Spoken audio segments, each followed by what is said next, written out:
In this guide, I'm going to show you guys how to get Amazon Prime student discount. Let's get started. First, launch your preferred browser, then navigate to the website Amazon Prime. Once you're over here, provide your credentials and log into your account. Once logged in, you'll be directed to the signup page. Now here you're going to find this section, Join Prime for 18 to 24 years old. Click on that. Now here you're going to find two options, verify as student or verify as an 18 to 24 years old. Select the option of verify as a student. Then you need to fill in these details.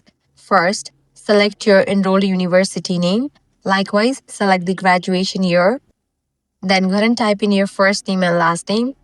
Then select your date of birth. Then you'll need to select a payment method. If you do have vouchers, gift card, or promotional codes, you can use that as well. After you fill up all these, submit it.